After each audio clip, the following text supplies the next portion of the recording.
En el principio creó Dios los cielos y la tierra. Y la tierra estaba sin orden y vacía, y las tinieblas cubrían la superficie del abismo, y el Espíritu de Dios se movía sobre la superficie de las aguas.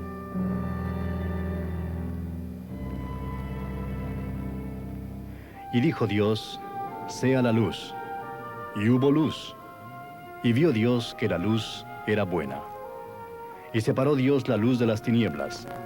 Y llamó Dios a la luz día, y a las tinieblas llamó noche. Y fue la tarde y fue la mañana, un día.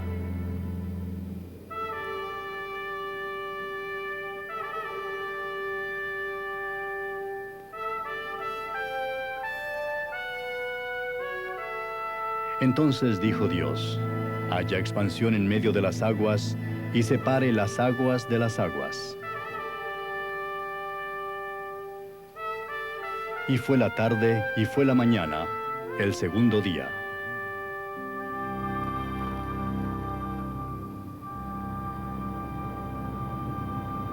Entonces dijo Dios: júntense en un lugar las aguas que están debajo de los cielos, y que aparezca lo seco.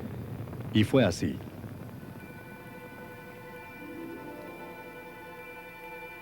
Y llamó Dios a lo seco tierra, y al conjunto de las aguas llamó mares. Y vio Dios que era bueno.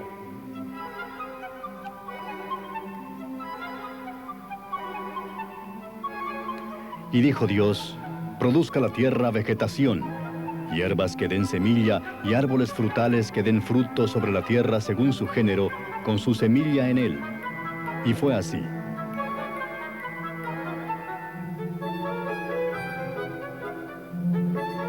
Y vio Dios que era bueno. Y fue la tarde y fue la mañana, el tercer día. Entonces dijo Dios: haya lumbreras en la expansión de los cielos para separar el día de la noche, y sean por señales y para estaciones, y para días y para años, y sean por luminarias en la expansión de los cielos para alumbrar sobre la tierra. Y fue así.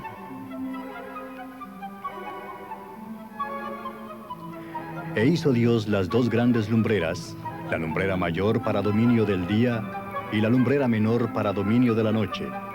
Hizo también las estrellas. Y vio Dios que era bueno. Y fue la tarde y fue la mañana, el cuarto día. Entonces dijo Dios: llénense las aguas de multitudes de seres vivientes, y vuelen las aves sobre la tierra en la abierta expansión de los cielos. Y vio Dios que era bueno.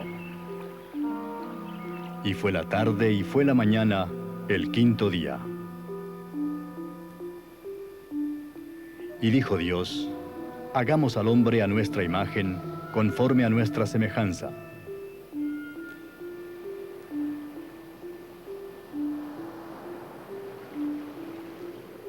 Y ejerza dominio sobre los peces del mar, sobre las aves del cielo, sobre los ganados, sobre toda la tierra, y sobre todo reptil que se arrastra sobre la tierra. Creó pues Dios al hombre a imagen suya, a imagen de Dios lo creó, varón y hembra los creó. Y vio Dios todo lo que había hecho, y he aquí que era bueno en gran manera. Y fue la tarde y fue la mañana, el sexto día.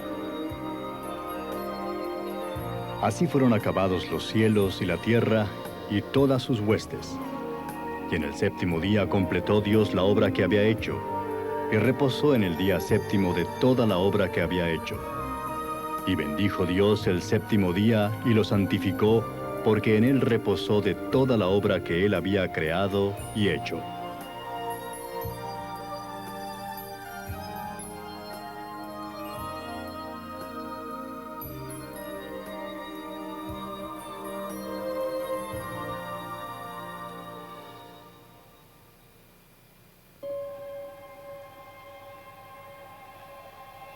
Y la serpiente era más astuta que cualquiera de los animales del campo que el Señor Dios había hecho. Y dijo a la mujer, ¿con que Dios os ha dicho, no comeréis de ningún árbol del huerto? Y la mujer respondió a la serpiente, del fruto de los árboles del huerto podemos comer, pero del fruto del árbol que está en medio del huerto ha dicho Dios, no comeréis de él ni lo tocaréis para que no muráis. Y la serpiente dijo a la mujer, ciertamente no moriréis, pues Dios sabe que el día que de él comáis, serán abiertos vuestros ojos y seréis como Dios, conociendo el bien y el mal. Cuando la mujer vio que el árbol era bueno para comer, y que era agradable a los ojos, y que el árbol era deseable para alcanzar sabiduría, tomó de su fruto y comió, y dio también a su marido que estaba con ella, y él comió.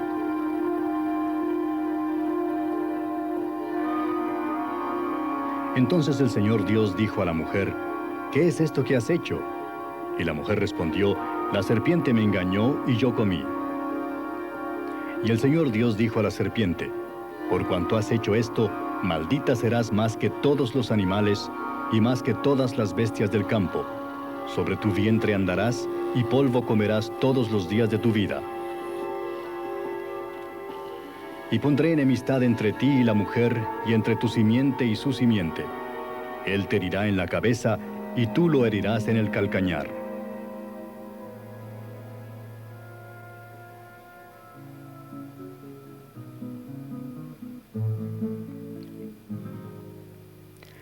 La historia de la redención de toda la humanidad comienza con el llamado a un hombre que vivía en un país llamado Ur, 2000 años antes de Cristo.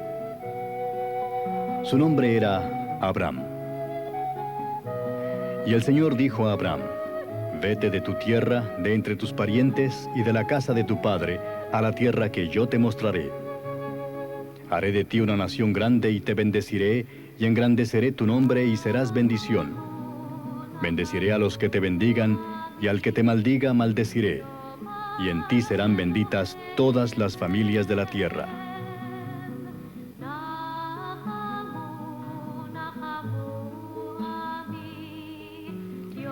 De un hombre vino una raza especial de gente, los judíos, y de sus descendientes vino el Mesías prometido. Esta es su historia, y esta es su tierra. Porque tú eres pueblo santo para el Señor tu Dios. El Señor tu Dios te ha escogido para ser pueblo suyo de entre todos los pueblos que están sobre la faz de la tierra.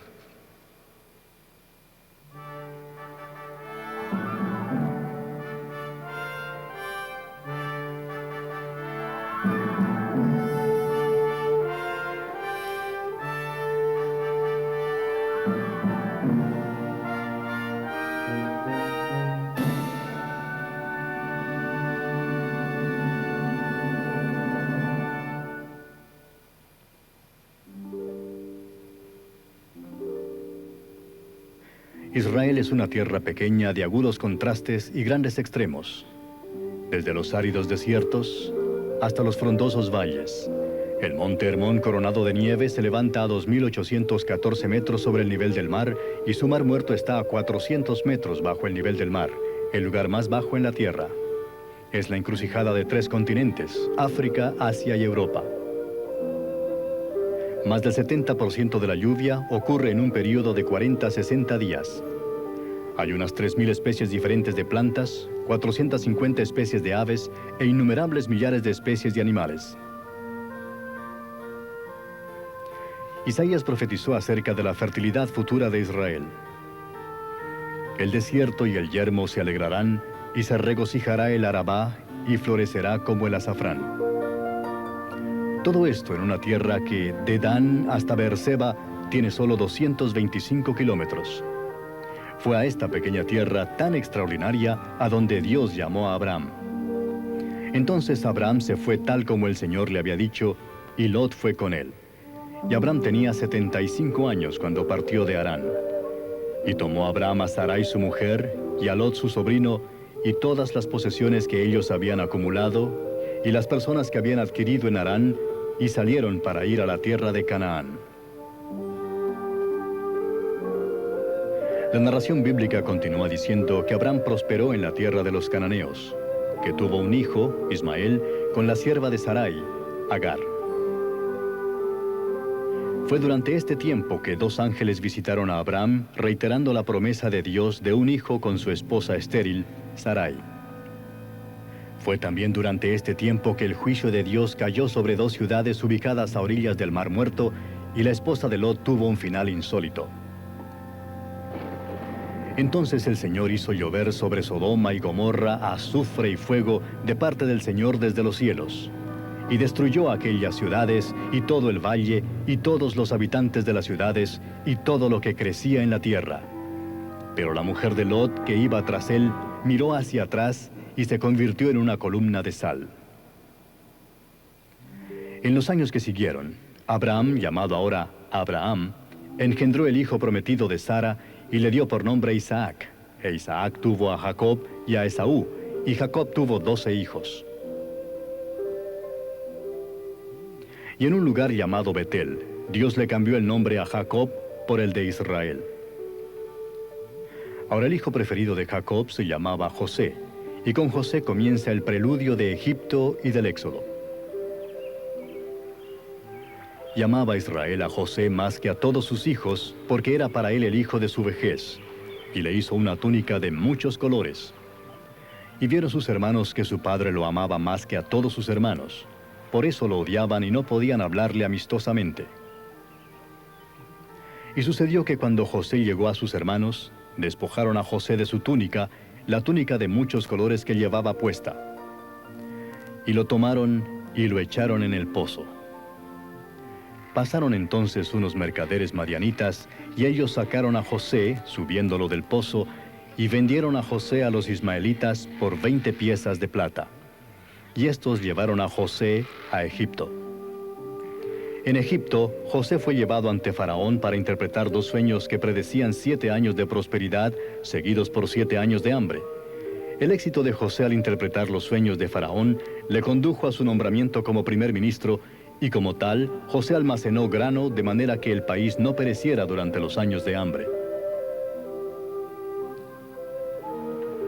Estas pirámides familiares tenían ya 1000 años para el tiempo del gobierno de José. Cuando el hambre trajo a los hermanos de José en busca de alimento, él les dijo: «Acercaos ahora a mí», y ellos se acercaron, y él dijo: «Yo soy vuestro hermano José, a quien vosotros vendisteis a Egipto. Ahora pues, no os entristezcáis ni os pese por haberme vendido aquí, pues para preservar vidas me envió Dios delante de vosotros». Y así los israelitas vinieron a vivir en Egipto. El libro de Éxodo dice que ellos se hicieron grandes en número, que aún los egipcios temían a los israelitas. Después de la muerte de José, un rey nuevo y cruel subió al poder, y una gran persecución vino sobre los israelitas, persecución que duraría 400 años. Desde una zarza ardiendo en el monte Horeb, Dios llamó a un hombre para que libertara a los hijos de Israel. Su nombre era Moisés. Y el Señor dijo: «Ciertamente he visto la aflicción de mi pueblo que está en Egipto, y he escuchado su clamor a causa de sus capataces, pues estoy consciente de sus sufrimientos. Y he descendido para librarlos de la mano de los egipcios, y para sacarlos de aquella tierra a una tierra buena y espaciosa, a una tierra que emana leche y miel, al lugar de los cananeos, de los heteos, de los amorreos, de los fereceos, de los heveos y de los jebuseos». Las historias familiares de las 10 plagas, la primera Pascua, el cruce del Mar Rojo y los 40 años de vagar por el desierto son todas parte de la narración del Éxodo. Durante los 40 años en el desierto, tomaron lugar 2 eventos de significación mesiánica: la entrega de los 10 mandamientos y la construcción del tabernáculo. Al tercer mes de la salida de los hijos de Israel de la tierra de Egipto, ese mismo día llegaron al desierto de Sinaí. Y aconteció que al tercer día, cuando llegó la mañana, hubo truenos y relámpagos, y una densa nube sobre el monte, y un fuerte sonido de trompeta. y tembló todo el pueblo que estaba en el campamento. Y todo el monte Sinaí humeaba, porque el Señor había descendido sobre él en fuego. El humo subía como el humo de un horno, y todo el monte se estremecía con violencia. El sonido de la trompeta aumentaba más y más. Moisés hablaba, y Dios le respondía con el trueno. Y el Señor descendió al monte Sinaí, a la cumbre del monte, y llamó el Señor a Moisés a la cumbre del monte, y Moisés subió. Y habló Dios todas estas palabras, diciendo: Yo soy el Señor tu Dios, que te saqué de la tierra de Egipto, de la casa de servidumbre. No tendrás otros dioses delante de mí. No te harás ídolo. No tomarás el nombre del Señor tu Dios en vano.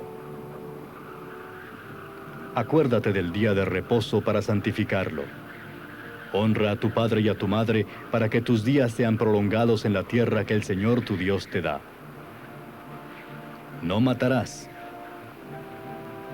No cometerás adulterio. No hurtarás. No darás falso testimonio contra tu prójimo. No codiciarás la casa de tu prójimo. No codiciarás la mujer de tu prójimo, ni su siervo, ni su sierva, ni su buey, ni su asno, ni nada que sea de tu prójimo.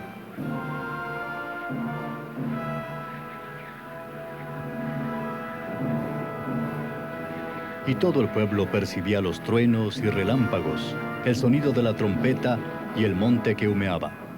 Y cuando el pueblo vio aquello, temblaron y se mantuvieron a distancia.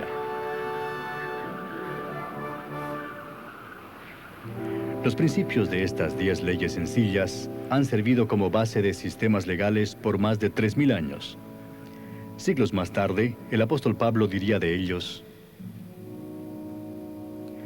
de manera que la ley ha venido a ser nuestro ayo para conducirnos a Cristo, a fin de que seamos justificados por fe. Pero ahora que ha venido la fe, ya no estamos bajo ayo. Durante su estadía en el monte Sinaí, los israelitas también recibieron instrucciones para la construcción del tabernáculo, su lugar de adoración y una representación anticipada del templo de Salomón. Y que hagan un santuario para mí, para que yo habite entre ellos, conforme a todo lo que te voy a mostrar, conforme al diseño del tabernáculo y al diseño de todo su mobiliario, así lo haréis.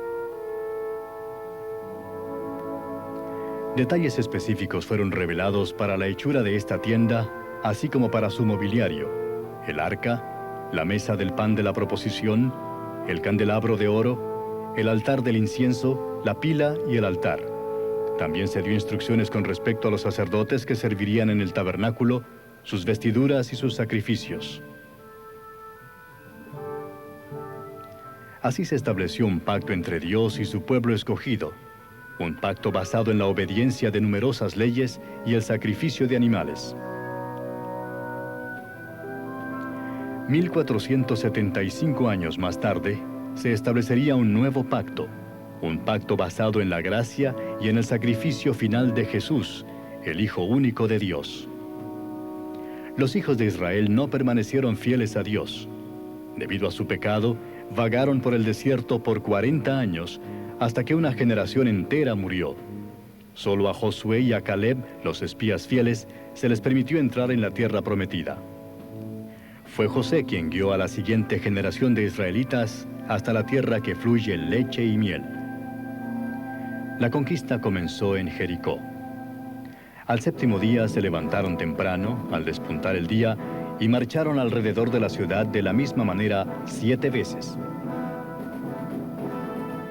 Y sucedió que, a la séptima vez, cuando los sacerdotes tocaron las trompetas, Josué dijo al pueblo: «Gritad, pues el Señor os ha dado la ciudad». Jericó, la ciudad de las Palmas, está localizada a 27 kilómetros al oriente-nororiente de Jerusalén y a 1036 metros más bajo que Jerusalén. Es la ciudad más antigua sobre la tierra que ha permanecido continuamente habitada. Jericó queda también cerca del lugar tradicional donde Jesús fue tentado y es el lugar donde Jesús conoció a un hombre pequeño de estatura llamado Zaqueo. Desde esta antigua ciudad comenzó la conquista de la tierra prometida. Los 40 años de divagación por el desierto habían terminado.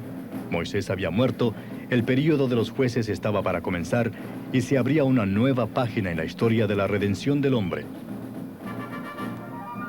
Una de las muchas ciudades conquistadas por Josué y que se menciona repetidamente en las Sagradas Escrituras es Meguido. Este antiguo lugar santo cananeo llegó a ser más tarde una de las ciudades fortificadas de almacenaje de Salomón, con 1,400 carrozas y 13,000 hombres de a caballo. Aquí fue muerto el rey Josías, rey de Judá, y aquí el profeta del Apocalipsis predijo que la batalla final de todos los tiempos tomará lugar entre las fuerzas del bien y del mal. Y oí una gran voz que desde el templo decía a los 7 ángeles: «Id y derramad en la tierra las 7 copas del furor de Dios». He aquí vengo como ladrón. Bienaventurado el que vela y guarda sus ropas, no sea que ande desnudo y vean su vergüenza. Y los reunieron en el lugar que en hebreo se llama Armagedón. Durante el período de los jueces se repetía un mismo molde o patrón. El pueblo se apartaba de Dios, sufrían un juicio en la forma de invasión u ocupación enemiga, clamaban a Dios para que les ayudara y Él levantaba a un libertador que les libertara de esa situación. El monte Tabor, de 563 metros de altura en Galilea, fue el escenario de uno de tales cambios históricos, esta vez entre el general cananeo Sísara y la juez israelita Débora. Entonces Débora dijo a Barak: «Levántate, porque este es el día en que el Señor ha entregado a Sísara en tus manos. He aquí, el Señor ha salido delante de ti».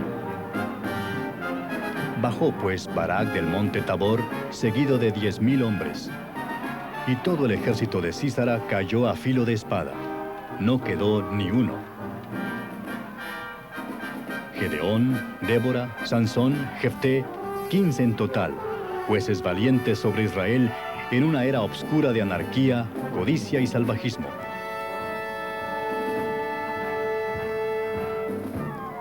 En esos días no había rey en Israel. Cada uno hacía lo que le parecía bien ante sus ojos. Dentro de este marco nació Samuel, el último de los jueces y el primero de los profetas que guiaría a los reyes de Israel. Fue Samuel quien escoltó a Israel hacia la monarquía, ungiendo a Saúl y más tarde a David como reyes sobre Israel. Ahora pues, aquí está el rey que habéis escogido, a quien habéis pedido. He aquí que el Señor ha puesto rey sobre vosotros. Estas vistas del palacio de invierno de Califa Isam en el siglo VIII son un vívido ejemplo de la vida de la realeza antigua. Sin embargo, Gibeá era la fortaleza y residencia real de Saúl. Está ubicada a unos 5 kilómetros al norte de Jerusalén.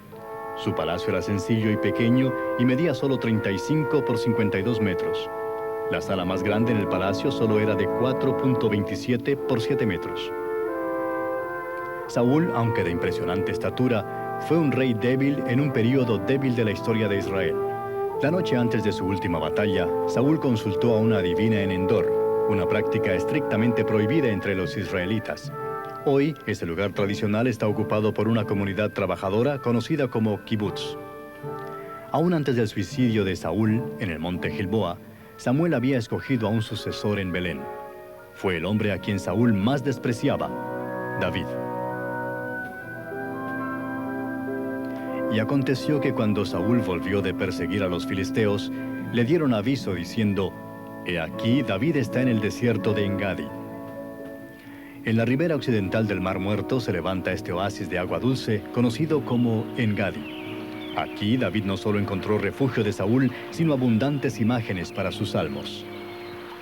El arroyo de agua dulce en el desierto, las montañas, la sombra de una roca fuerte, la caída de las aguas por las cataratas, las gacelas y cabras silvestres, todo presentaba vívidos cuadros para su poesía.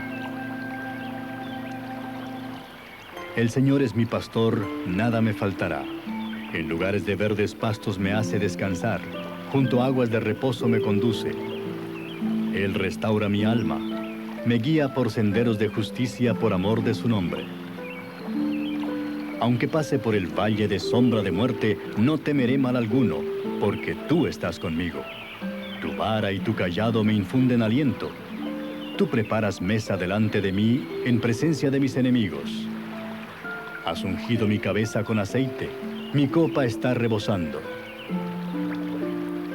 Ciertamente el bien y la misericordia me seguirán todos los días de mi vida, y en la casa del Señor moraré por largos días.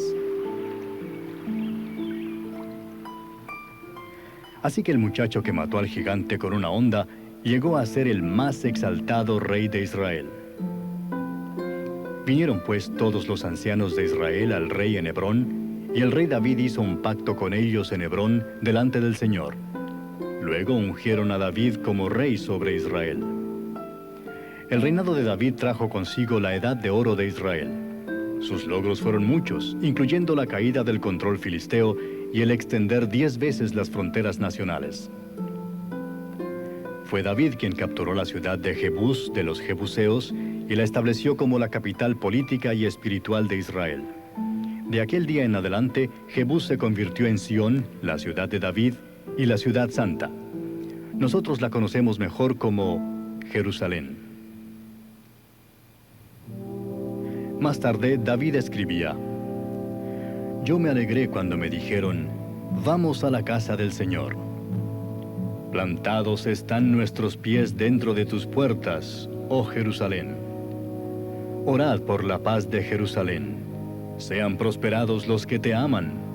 Haya paz dentro de tus muros y prosperidad en tus palacios. En los 30 siglos que han transcurrido desde David, Jerusalén ha sido conquistada más de 20 veces. Aún así, en el día de hoy, Jerusalén todavía representa el latido del judaísmo. El muro occidental, que algunas veces se le llama el Muro de los Lamentos, sobrevive como el único remanente de la última área del templo, destruido por los romanos en el año 70 de nuestra era.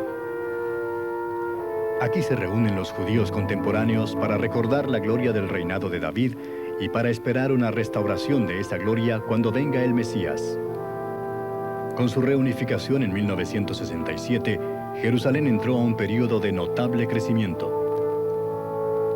El Knesset, el edificio del Parlamento de Israel, así como los nuevos edificios de apartamentos, los parques, hospitales, hoteles y escuelas se levantan en marcado contraste con los muros y el mercado de la antigua ciudad. Jerusalén es también conocida como la Ciudad Santa por los cristianos y musulmanes. La mezquita de Omar, también conocida como la Cúpula de la Roca, un santuario musulmán, se levanta en el mismo sitio donde Abraham ofreció a Isaac, donde David compró la era y donde Salomón construyó el templo. Sin embargo, para el musulmán, es el lugar donde se cree que su profeta Mahoma ascendió al cielo. Para el cristiano, Jerusalén es la ciudad donde Jesús caminó, donde él enseñó acerca del verdadero reino de Dios. Es donde él desafió a las autoridades corrompidas que le crucificaron y donde él se levantó a la vida victorioso sobre la muerte. El apóstol Pablo escribió de él: porque mientras aún éramos débiles, a su tiempo Cristo murió por los impíos. Porque a duras penas habrá alguien que muera por un justo, aunque tal vez alguno se atreva a morir por el bueno. Pero Dios demuestra su amor para con nosotros en que, siendo aún pecadores, Cristo murió por nosotros.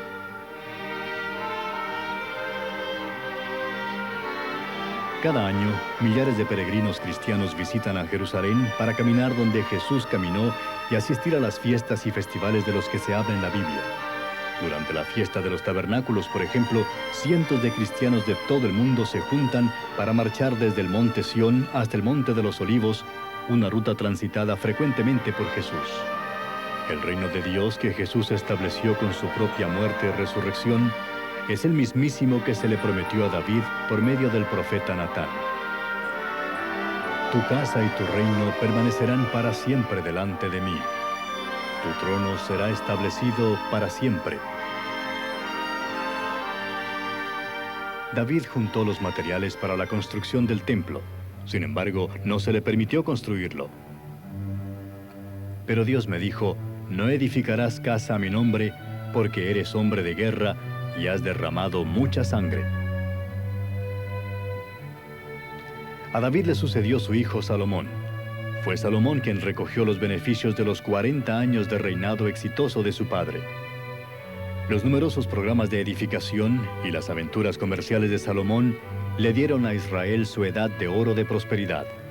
En sus propias palabras, engrandecí mis obras, me edifiqué casas, planté viñas para mí, me hice jardines y huertos y planté en ellos toda clase de árboles frutales. Me hice estanques de aguas para regar el bosque con árboles en pleno crecimiento. Y me engrandecí y superé a todos los que me precedieron en Jerusalén. También la sabiduría permaneció conmigo. Consideré luego todas las obras que mis manos habían hecho y el trabajo en que me había empeñado, y he aquí, todo era vanidad y correr tras el viento, y sin provecho bajo el sol. A Salomón se le recuerda por su riqueza, sus esposas y su sabiduría. La Biblia lo recuerda mejor por la construcción del templo, un honor que le fue negado a su padre, David. El templo era similar en concepto y función al tabernáculo, excepto que era exactamente 2 veces más largo. Así como en el tabernáculo, el lugar santo contenía el altar de oro del incienso, la mesa del pan de la proposición y los candelabros de oro. El lugar santísimo era de 9.14 por 9.14 por 9.14 metros, un cubo perfecto, y separado del lugar santo por un velo rico de tela azul, púrpura y escarlata. Aquí fue colocada el arca con 2 querubines grandes hechos de madera de olivo revestida de oro. Fuera del lugar santo se levantaba el gran altar del holocausto y el mar de metal fundido, ambos hechos de bronce. Había también 10 pilas pequeñas de bronce, 5 a cada lado del altar. El templo en toda su gloria era, sin embargo, solo una sombra de algo que vendrá. Cuando Jesús fue cuestionado por los judíos gobernantes de su día, él respondió: «Destruid este templo y en 3 días lo levantaré». Jesús hablaba de sí mismo y del nuevo pacto que él establecería. Con la muerte de Salomón vino el fin del Reino Unido. Los días gloriosos de Israel duraron solo 2 generaciones antes de que la lucha interna, la idolatría y las luchas entre las familias rompieran el reino. Con los reinos divididos y sus reyes malvados, vino un renovado predominio de los profetas. Uno de los profetas más vívidos de esta era fue Elías. Entonces Elías Tisbita, que era uno de los moradores de Galaad, dijo a Acab: «Vive el Señor, Dios de Israel, delante de quien estoy, que ciertamente no habrá rocío ni lluvia en estos años, sino por la palabra de mi boca». Y vino a Elías la palabra del Señor diciendo: «Sal de aquí y dirígete hacia el oriente y escóndete junto al arroyo Querit, que está al oriente del Jordán. Y beberás del arroyo, y he ordenado a los cuervos que te sustenten allí». El arroyo Querit está ubicado junto al camino de Jericó, al oriente de Jerusalén. El monasterio de San Jorge conmemora la residencia de Elías en las cuevas junto a estos peñascos. A Elías se le recuerda mejor por su confrontación con los profetas de Baal en el monte Carmelo. Elías se acercó a todo el pueblo y dijo: «¿Hasta cuándo vacilaréis entre 2 opiniones? Si el Señor es Dios, seguidle, y si Baal, seguidle a él». Cuando los profetas de Baal fracasaron en evocar a su Dios falso, la Biblia dice: «Y sucedió que a la hora de ofrecerse el sacrificio de la tarde, el profeta Elías se acercó y dijo: Oh Señor, Dios de Abraham, de Isaac y de Israel, que se sepa hoy que tú eres Dios en Israel, que yo soy tu siervo y que he hecho todas estas cosas por palabra tuya. Respóndeme, oh Señor, respóndeme, para que este pueblo sepa que tú, oh Señor, eres Dios y que has hecho volver sus corazones». Entonces cayó el fuego del Señor y consumió el holocausto la leña, las piedras y el polvo, y lamió el agua de la zanja.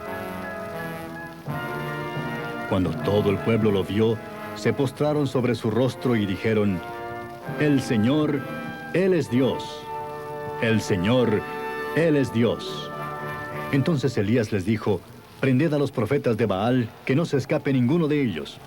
Los prendieron, y Elías los hizo bajar al torrente Cisón, y allí los degolló. A Elías también se le recuerda por su vuelo de partida de la tierra en un carro de fuego. Más dramático aún, sin embargo, fue su regreso a la tierra, siglos más tarde, para dar testimonio del hijo de un carpintero de Nazaret. 6 días después, Jesús tomó consigo a Pedro, a Jacobo y a Juan su hermano, y los llevó aparte a un monte alto. Y se transfiguró delante de ellos, y su rostro resplandeció como el sol, y sus vestiduras se volvieron blancas como la luz. Y he aquí, se les aparecieron Moisés y Elías, hablando con él. Entonces Pedro, tomando la palabra, dijo a Jesús: Señor, bueno es estarnos aquí. Si quieres, haré aquí 3 enramadas, una para ti, otra para Moisés y otra para Elías. Mientras estaba aún hablando, he aquí una nube luminosa los cubrió, y una voz salió de la nube diciendo: Este es mi Hijo amado, en quien me he complacido. A él oíd. En el año 722 a.C., el reino del norte de Israel cayó ante los crueles asirios.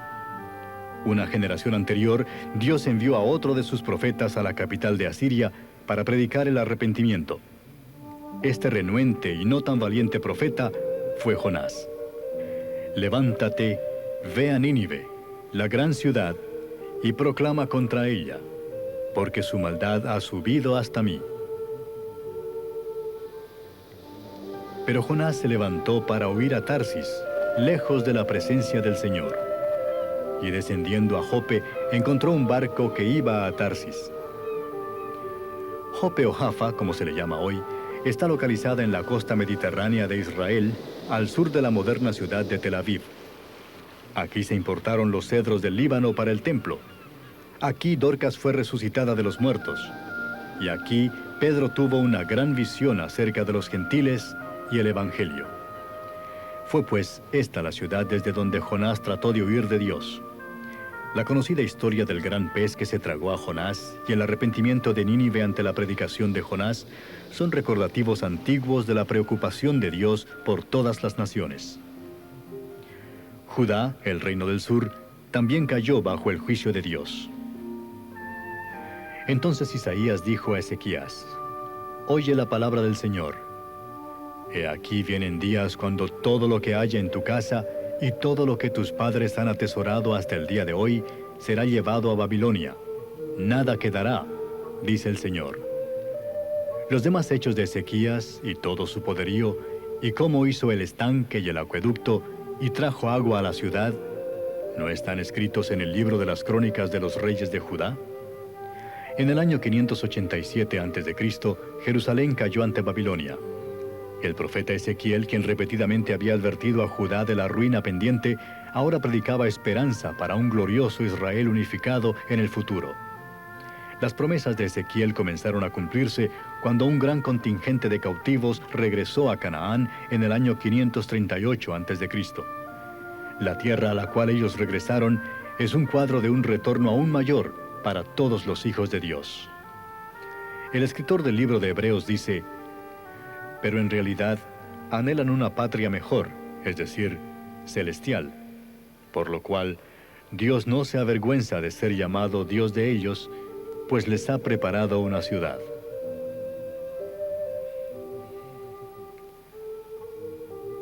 En nuestro tiempo, Dios todavía está cumpliendo en una base diaria las predicciones de Ezequiel.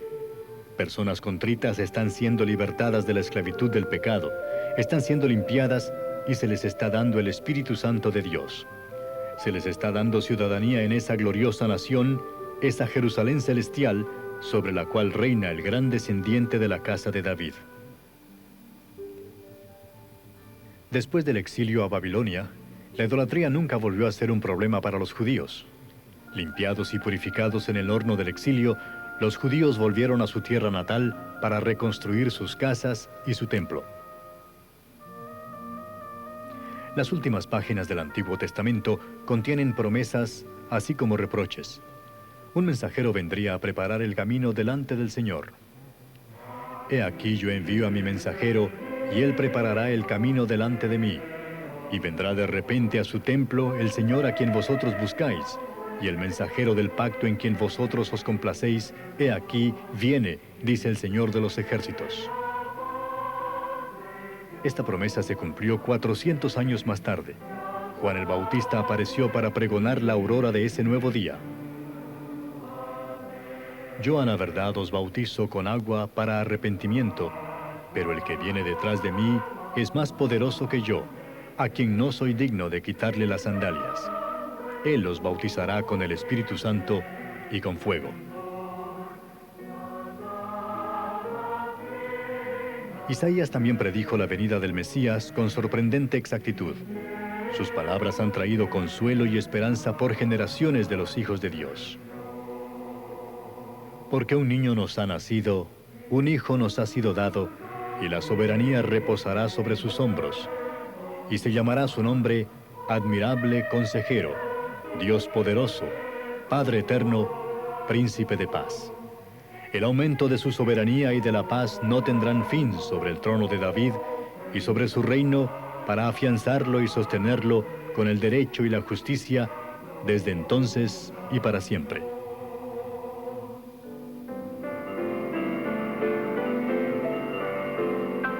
Cada profecía bíblica acerca de la venida del Mesías, su vida sin pecado, sus milagros, su muerte sacrificial y su victoriosa resurrección se cumplieron en Jesús de Nazaret. Y ese mismo Jesús ha prometido regresar en gloria y en poder para juntar a los elegidos con Él. Esto también fue predicho en las profecías. Pues el Señor mismo descenderá del cielo con voz de mando, con voz de arcángel y con la trompeta de Dios, y los muertos en Cristo se levantarán primero. Entonces nosotros, los que estemos vivos y que permanezcamos, seremos arrebatados juntamente con ellos en las nubes al encuentro del Señor en el aire, y así estaremos con el Señor siempre. Concluimos con las palabras del apóstol Pedro, dándonos cuenta de que por medio de Jesucristo, el Mesías y el Salvador del mundo, todos los que están en Él han sido escogidos por Dios para ser herederos de la salvación. Pero vosotros sois linaje escogido, real sacerdocio, nación santa, pueblo adquirido para posesión de Dios, a fin de que anunciéis las virtudes de aquel que os llamó de las tinieblas a su luz admirable. Así, el plan de Dios para el hombre se cumplió por medio de un pueblo escogido llamado los judíos, en una tierra prometida llamada Israel.